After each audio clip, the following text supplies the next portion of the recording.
नमस्कार. आपण पाहायला सुरुवात केली आहे गावरान विश्लेषक. इथं तुम्हाला स्पष्ट आणि सविस्तर अस्सल बोली भाषेत माहिती मिळत असते. जर तुम्ही अजूनही आपलं चॅनल सबस्क्राईब केलं नसेल तर लगेच सबस्क्राईब करून घ्या आणि बाजूला असणाऱ्या बेल नोटिफिकेशनला सुद्धा ऑन करायला विसरू नका. आता पहिले कसं होतं माहिती आहे का, एखादा जर व्यक्ती सुशिक्षित असला तर तो सुशिक्षित व्यक्ती त्याच्या खिशाला पेन लावून फिरायचा. मग ते खेड्यापाड्यात इकडं तिकडं लोकांना वाटायचं की बाबा हा सुशिक्षित आहे, याला लिहिता वाचता चांगल्या पद्धतीनं येतं, म्हणून त्याच्या खिशाला नेहमी पेन असायचा. मग त्याचं बघून बघून काही लोक नाटकं करू लागली आणि ज्यांना काहीच येत नाही ते सुद्धा खिशाला, जे हुशार व्यक्ती आहे तो एक पेन लावायचा आणि ज्याला काहीच येत नाही ते दोन दोन तीन तीन पेनं लावायचा, म्हणजे दाखवण्याचा प्रयत्न करायचा की मी जरा जास्तच हुशार आहे. तेव्हापासून एक मनसुद्धा म्हटली जायची की घेणं न देणं, अडाण्याच्या खिशाला चार चार पेन.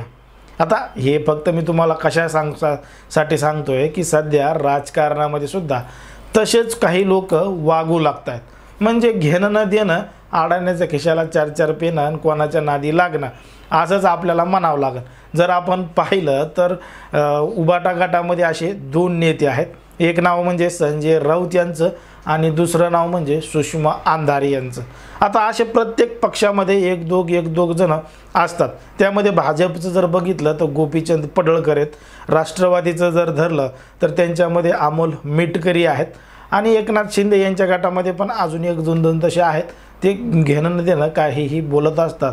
म्हणजे त्या जनतेचा काही फायदा नसतं, जनतेचे प्रश्न नसतात, स्वतःचेच मत आणि एकमेकांवर टीका या लोकांकडून केली जाते. पण आज आपण जे बघणार आहोत ते म्हणजे सुषमा अंधारे यांच्याबद्दल.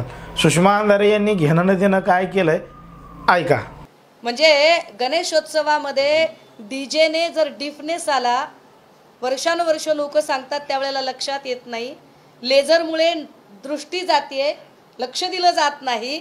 आपल्या ससूनमध्ये कित्येक रुग्ण आहेत, पण एखाद्या बड्या नेत्याच्या नातवाला त्रास होत असेल आणि तिकडनंच रस्त्यावरून जर मुख्य रस्त्यावरून मुंबईच्या मिरवणूक जाणार असेल तर मात्र बडा नेता स्टेटमेंट करेल आणि मग बड्या नेत्याच्या नातवाला त्रास होतोय. अहो, बड्या नेत्याच्या नातवाचंही आरोग्य चांगलं सुरक्षित राहिलं पाहिजे, तेही मूल सुरक्षित असलं पाहिजे, पण त्या मुला इतकेच गोरगरिबाचे मूल सुद्धा सुरक्षित असले पाहिजे. कृपया याची नोंद घ्यावी. नुसते दुपारी उठून कसे चालेल, बोललं पाहिजे यावर. बघितलं, सुषमा अंधारे यांनी घेणं न देणं राज ठाकरे यांच्यावर टीका केली. आता ते त्यांच्या नातवाला घेऊन जातात म्हणून त्यांना डीजेचा त्रास होतो, अशा पद्धतीची टीका सुषमा अंधारे यांनी राज ठाकरे यांच्यावर केली. बरं, आता राज ठाकरे यांच्यावर टीका करायला काही कारण होतं का? काही कारण नसताना घेणं न देणं राज ठाकरे यांच्यावर टीका केली. आता महाराष्ट्र नवनिर्माण सेनेचे कार्यकर्ते कसे गपचूप बसतील? मग महाराष्ट्र नवनिर्माण सेनेच्या ज्या नेत्या आहेत शालिनीताई ठाकरे, त्या म्हणल्या आम्ही सुषमा अंधारे यांच्या कानाजवळ डीजे वाजवू, मग त्यांना काही ऐकूच येणार नाही, त्यांना सगळा अंधारच दिसेल. आता सुषमा अंधारे ह्या ज्या पद्धतीनं सरकारवर टीका करतात, इतर नेत्यांवर टीका करतात, त्याच्या माध्यमातून काही साध्य होतं का? म्हणजे ज्या पद्धतीनं संजय राऊत आता दररोज पत्रकार परिषद घेऊन प्रश्न विचारतात, याच्याबद्दल त्याच्याबद्दल बोलत असतात, त्याच्यामधून काही साध्य होतं का? जनहिताचे प्रश्न काही मांडले तर त्यामधून जनतेचा काही फायदा होतो का?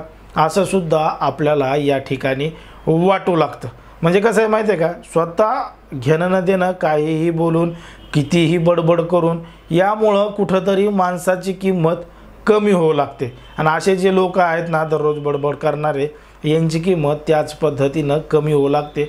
आणि म्हणून कुठं मग त्यांचं जे प्रश्न आहेत, त्यांनी जे मांडलेले मुद्दे आहेत, याच्याकडे सुद्धा चांगले जरी मुद्दे असले तरीसुद्धा मग जे राजकीय नेते आहेत, राजकीय पक्षाचे समजा मुख्यमंत्री आहेत, उपमुख्यमंत्री आहेत, एखादा महत्त्वाचा मुद्दा जरी असला तरीसुद्धा मग त्या मुद्द्याकडं दुर्लक्ष केलं जातं.